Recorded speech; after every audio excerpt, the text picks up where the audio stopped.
بسم اللہ الرحمن الرحیم۔ دین کے خاطر سختیوں کا برداشت کرنا اور تکلیف کا اور مشقت کا جھیلنا۔ حضور اقدس صلی اللہ علیہ وسلم اور صحابہ اکرام رضی اللہ عنہم اجمعین نے دین کے پھیلانے میں جس قدر تکلیف اور مشقتیں برداشت کی ہیں، ان کا برداشت کرنا تو درکنار، اس کا ارادہ کرنا بھی ہم جیسے نالائقوں سے دشوار ہے۔ تاریخ کی کتابیں ان واقعات سے بھری ہوئی ہیں،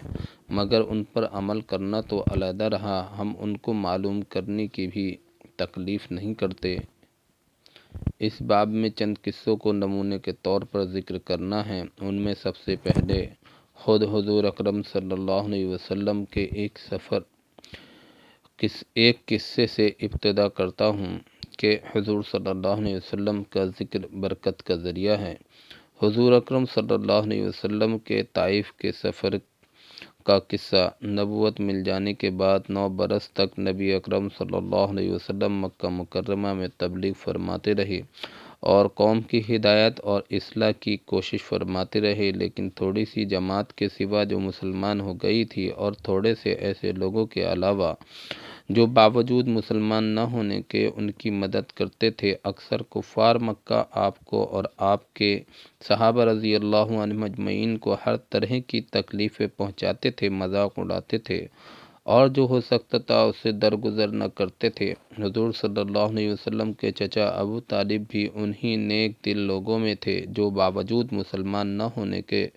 حضور صلی اللہ علیہ وسلم کی ہر قسم کی مدد فرماتے تھے۔ 10ویں سال میں جب ابو طالب کا بھی انتقال ہو گیا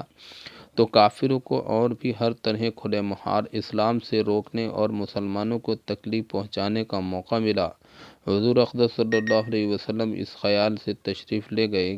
کہ وہاں قبیلہ ثقیف کی بڑی جماعت ہے، اگر وہ قبیلہ مسلمان ہو جائے تو حضور صلی اللہ علیہ وسلم کو ان تکلیفوں سے نجات ملے اور دین کے پھیلنے کی بنیاد پڑ جائے۔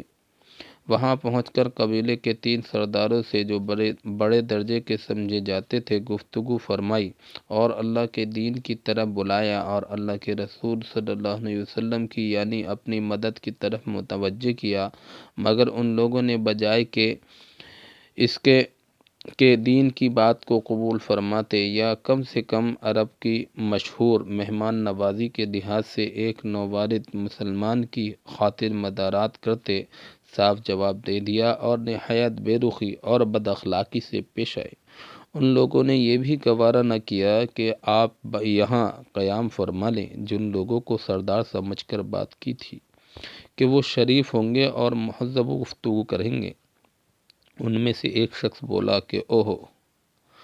آپ ہی کو اللہ نے نبی بنا کر بھیجا ہے۔ دوسرا بولا کہ اللہ کو تمہارے سوا کوئی اور ملتا ہی نہیں تھا جس کو رسول بنا کر بھیجتے۔ تیسرے نے کہا میں تجھ سے بات کرنا نہیں چاہتا،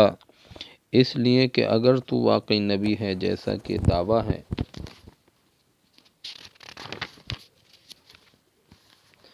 تو تیری بات سے انکار کر دینا مصیبت سے خالی نہیں، اور اگر جھوٹ ہے تو میں ایسے شخص سے بات کرنا نہیں چاہتا۔ اس کے بعد ان لوگوں سے نا امید ہو کر حضور اکرم صلی اللہ علیہ وسلم نے اور لوگوں سے بات کرنے کا ارادہ فرمایا کہ آپ تو ہمت اور استقلال کے پہاڑ تھے، مگر کسی نے بھی قبول نہیں کیا، بلکہ بجائے قبول کرنے کے حضور صلی اللہ علیہ وسلم سے کہا کہ ہمارے شہر سے فوراً نکل جاؤ اور جہاں تمہاری چاہت کی جگہ ہو چلے جاؤ۔ حضور اکرم صلی اللہ علیہ وسلم جب ان سے بالکل مایوس ہو کر واپس ہونے لگے تو ان لوگوں نے شہر کے لڑکوں کو پیچھے لگا دیا کہ آپ کا مذاق اڑائیں، تالیاں پیٹیں، پتھر ماریں، حتیٰ کہ آپ صلی اللہ علیہ وسلم کے دونوں جوتے خون کے جاری ہونے سے رنگین ہو گئے۔ حضور اقدس صلی اللہ علیہ وسلم اسی حالت میں واپس ہوئے۔ جب راستے میں ان شریروں سے اطمینان ہوا تو حضور صلی اللہ علیہ وسلم نے دعا مانگی، اے اللہ، تجھی سے شکایت کرتا ہوں میں اپنی کمزوری اور بے کسی کی اور لوگوں میں ذلت اور رسوائی کی۔ اے ارحم الراحمین، تو ہی ضعفاء کا رب ہے اور تو ہی میرا پروردگار ہے۔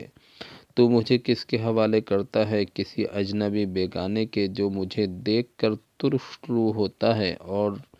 منہ چڑھاتا ہے، یا کہ کسی دشمن کے جس کو تو نے مجھ پر قابو دے دیا؟ اے اللہ، اگر تو مجھ سے ناراض نہیں ہے تو مجھے کسی کی بھی پرواہ نہیں ہے، تیری حفاظت مجھے کافی ہے۔ میں تیرے چہرے کے اس نور کے طفیل جس سے تمام اندھیریاں روشن ہو گئیں اور جس سے دنیا اور آخرت کے سارے کام درست ہو جاتے ہیں، اس بات سے پناہ مانگتا ہوں کہ مجھ پر تیرا غصہ ہو یا تو مجھ سے ناراض ہو، جو تیری ناراضگی کا اس وقت تک دور کرنا ضروری ہے جب تک تو راضی نہ ہو۔ نہ تیرے سوا کوئی طاقت ہے نہ قوت۔ مالک الملک کی شان قہاری کو اس پر جوش آنا ہی تھا کہ حضرت جبرائیل علیہ السلام نے آ کر سلام کیا اور عرض کیا کہ اللہ تعالیٰ نے آپ کی قوم کی وہ گفتگو جو آپ سے ہوئی سنی اور ان کے جوابات سنے، اور ایک فرشتے کو جس کے متعلق پہاڑوں کی خدمت ہے آپ کے پاس بھیجا ہے کہ آپ جو چاہیں اس کو حکم دیں۔ اس کے بعد اس فرشتے نے سلام کیا اور عرض کیا کہ جو ارشاد ہو میں اس کی تعمیل کروں، اگر ارشاد ہو تو دونوں جانب کے پہاڑوں کو ملا دوں جس سے یہ سب درمیان میں کچل جائیں، یا جو سزا آپ تجویز فرمائیں۔ حضور صلی اللہ علیہ وسلم کی رحیم اور کریم ذات نے جواب دیا کہ میں اللہ سے اس کی امید رکھتا ہوں کہ اگر یہ مسلمان نہیں ہوئے تو ان کی اولاد میں سے ایسے لوگ پیدا ہوں جو اللہ کی پرستش کریں اور اس کی عبادت کریں۔ یہ ہیں اخلاق اس کریم ذات کے جس کے ہم نام لیوا ہیں کہ ہم ذرا سی تکلیف سے کسی کی